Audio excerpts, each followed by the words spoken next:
Nationalist sentiment is putting Sweden on the verge of change. That's what the polls here are predicting for the upcoming general election. The anti-migrant Sweden Democrats Party looks set to make big gains. They define themselves as social conservative with a nationalist foundation. But the Swedish media is warning of something more, and so are rival politicians.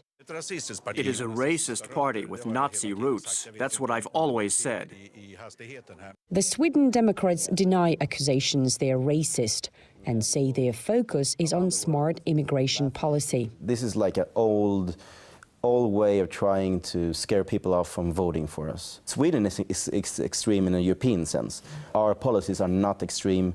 Our politicians are not extreme in general. However, one anti-racism group has been doing some digging and found candidates to the parliament from the Sweden Democrats had links to the neo-Nazi group, the National Socialist Front. We had some bad eggs in our party, but just today it was revealed that even, the Center Party or the Liberal Party, they have people who have killed people, who have sexually assaulted young females. So unfortunately that happens in every party. But because the Swedish left-wing media hates the Sweden Democrats, they try to, bring that up more than for the others. Critics of the Sweden Democrats are still convinced their defining feature is racism.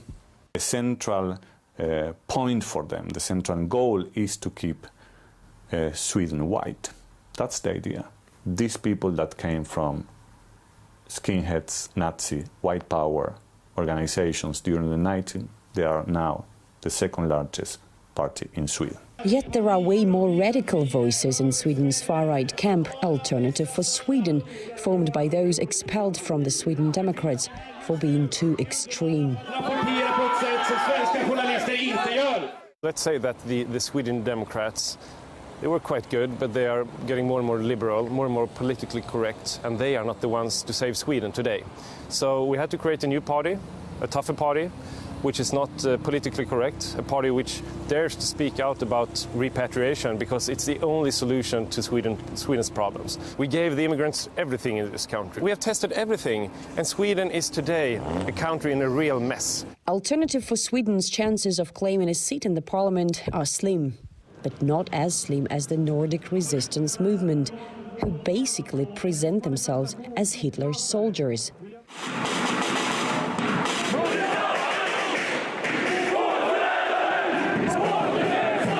Do you like when they call you like neo-Nazi and when there are people gathered there who shout like no Nazis in our street? No, they are brain dead. Yeah, well, I mean, brainwashed and brain dead. Brainwashed? Yeah. So they're wrong? Very wrong.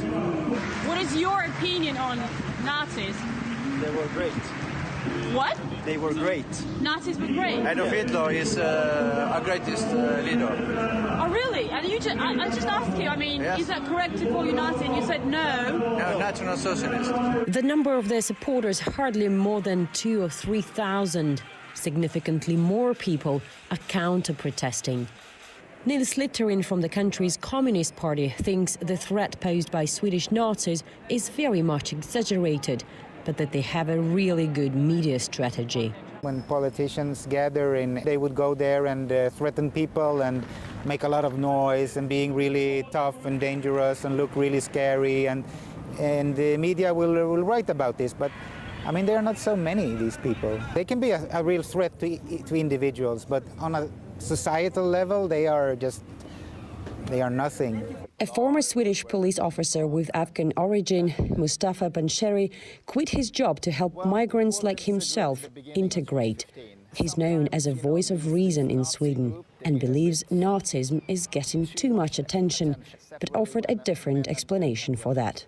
Maybe sometimes it's easier to focus on them because, look, Nazis, we know who they are. We have the knowledge. And when it comes to, more the Islamic, more extreme subjects, we don't know so much. So we don't want to say the wrong things, or we don't want people to think that we say the wrong things. Despite being shamed as Nazis by the media and politicians, right and far-right movements are still winning people over in this once liberal Nordic state. But these parties are showing they will confront current migrant policies head-on, be it for better or worse. Absolutely.